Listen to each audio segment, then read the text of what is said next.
Good morning, students. It is a very good morning as you are going to learn about Ranga's marriage. It is the third chapter from Snapshots.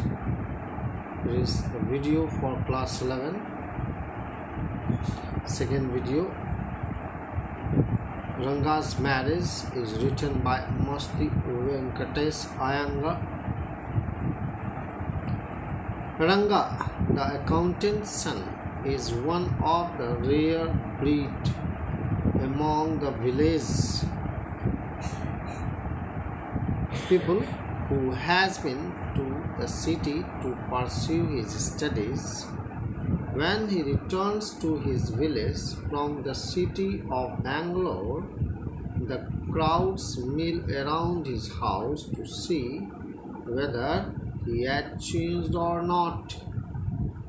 His ideas about marriage are now quite different. Or are they? Really? So it says, what do you mean by Ranga's marriage? Why not Ranganath Vivah or Ranganath Vijaya? Yes,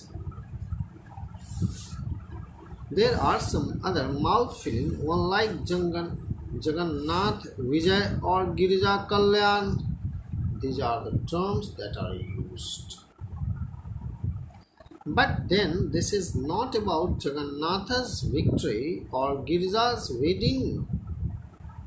It is about our own Ranga's marriage, and there is no decoration in it. Hosahalli is a village, but it is not your fault that you might not have heard, because in geography book it is not mentioned. Those sahibs who lived in England writing in English probably do not know that such a place exists. So no mention of it was made.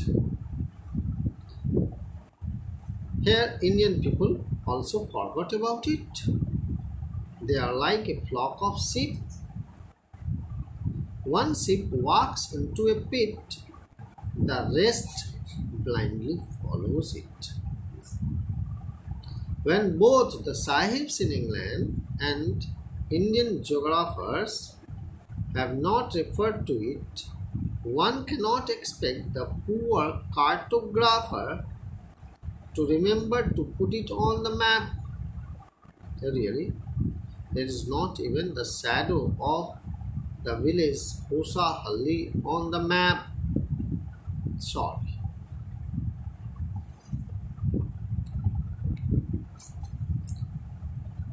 Certainly, he started somewhere and then went off in another direction.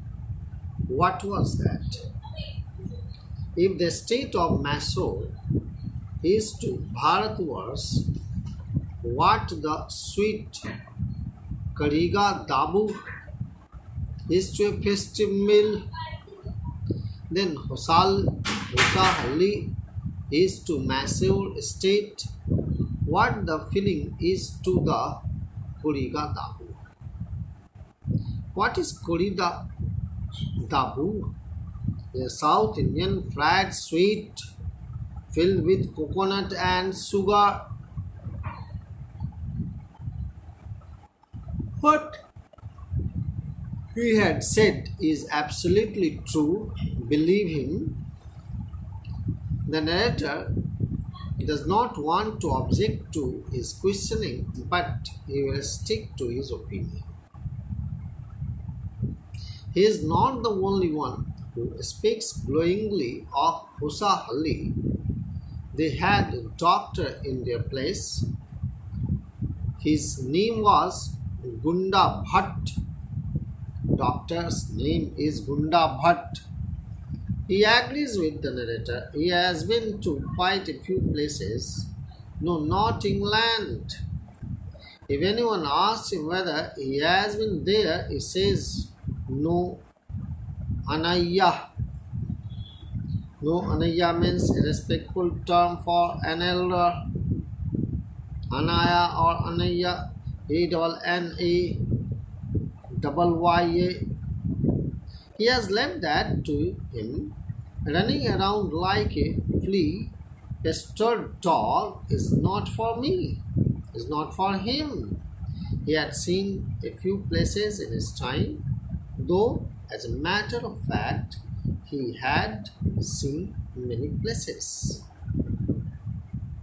There were some mango trees in their village. He wanted to visit them, and he gave him a raw mango from one of them. But do not eat that raw mango. If you just take a bite, the sourness is sure to go straight to your Brahmarandra. Brahmarandra. What do you mean by Brahmarandra? The soft part of in a child's head where skull bones join later. It is an idiomatic expression that conveys that it is so sour that opens all the pores of the brain. He once took one such fruit home, and a chutney was made out of that. All of them ate it. The cough they suffered from after that, it was when he went for the cough medicine that the doctor told him about the special quality of the fruit.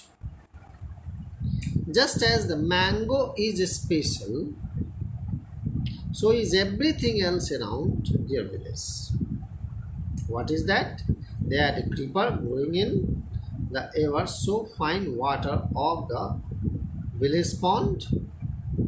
Its flowers are a feast to behold. If you get 2 leaves from the creeper when you go to the pond for a bath, you will not have to worry about not having the leaves on which to serve the afternoon meal. Yes, it is one of the best ones. You will say, I am rambling. It is always like that. When the subject of our village comes up, but enough. If anyone of you would like to visit that very village, drop him a line. He will let you know where is Hosahalli and what are the things like here. The best way of getting to know a place is to visit it. If you don't agree, it is your matter. What did happen 10 years ago that I am going to tell you? At that time, very few people knew English, and village accountant was the first one who had enough courage to send his son to Bangalore to study. It was different then. There were many who know English now, and during the holidays you come across them on every street. If you talk in English. Those days they did not speak in English, nor they did have anything else. So most of them talked in Kannada. What had happened is quite disgraceful. Believe the narrator. The other day he was in Rama Rao's house when they bought a bundle of firewood.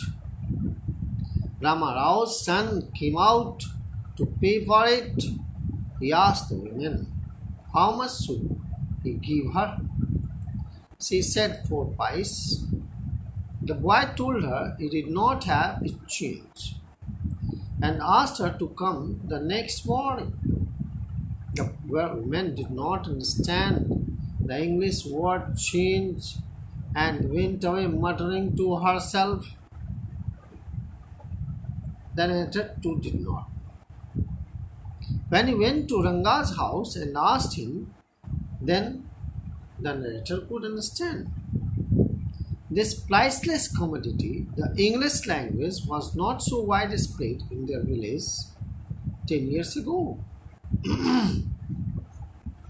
That was why Ranga's homecoming was a great event, and people just came announcing that someone has come, accountant's son has come, and the boy had gone to study Bangalore and he had come back. Let us see what kind of man he looks now. Attracted by the crowd, the narrator also went and stood in the courtyard and asked, "Why have all these people come? There is no performing monkey here." Oh, it was the idea. A fellow without any brains, said loud enough for everyone to hear, "What are you doing there?" A youngster, immature and without any manners, thinking that all these things were now of the past, he kept quiet. He kept quiet. Seeing so many people there, Ranga came out with a smile on his face. Had we all gone inside, the place would have turned into what people call the black hole of Calcutta. Thank God it did not. Everyone was surprised to see that Ranga was the same as he had been 6 months ago. When he had first left their village, an old lady who was near him ran her hand over his chest, looked into his eyes, and said, "The Janevara is still there." "What is this Janevara?" "The sacred thread that one wears. He has not lost his caste." She went away soon after that, and Ranga laughed. Once they realized that Ranga still had the same hands, legs, eyes, and nose, the crowd dispersed, and he continued to stand there, and everyone had gone. Then the narrator asked, "How are you, Rangappa?" Whether everything was well with him. It was only then that Rangappa noticed him. He came near him and did a namaskar with respect. He was all right. The narrator gave him blessings. He must draw his attention to this aspect of Ranga's character. He knew when it would be to his advantage to talk to someone and rightly assess people's worth. As for his namaskar, he did not do anything else. And then it was standing stiff like a pole without joints, jerking his body as if it was either a wand or a walking stick. He merely folded his hands. He bent low to touch his feet. "May you get married soon," the narrator said, blessed him. After exchanging a few pleasantries, he left. That afternoon, when he was resting, Ranga came to his house with a couple of oranges in his hand. A generous, considerate fellow, he thought it would be a fine thing to have him marry, settle down, and be of service to society, he thought. For a while, they talked about anything. After that, he came to the point. Rangappa, when he had planned to get married, he said he was not going to get married. Then why not? He said that he wanted to get such a girl who can become a right match for him. He is about 30 and his wife is 25. He said about an officer who got married only 6 months ago. They will be able to talk lovingly to each other.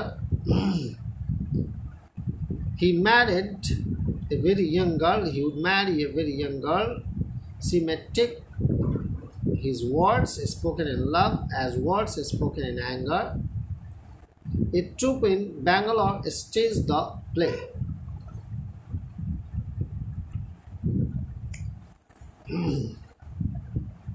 Sakuntala, and there is no question of Dushyant falling in love with Sakuntala. If she were young, like the present day brides there, what would have happened to Kalidas's play? If one gets married, it should be to a girl who is mature. Otherwise, one should remain a bachelor. He said all about this. So, here, is there any other reason a man should marry a girl he admires? What they had then are arranged marriages. How can one admire a girl with milk stains on one side of her face and wetness on the other, or so young that she does not even know how to bite her fingers? That is the story. It goes like that.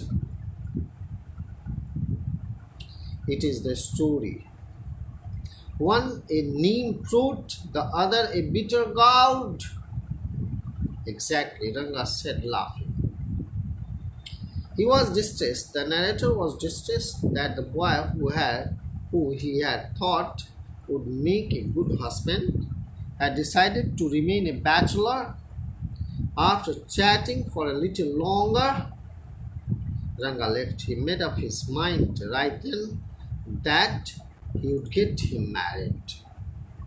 The narrator decided that anyhow he had to get him married. So in this video, this much. Thank you, my children.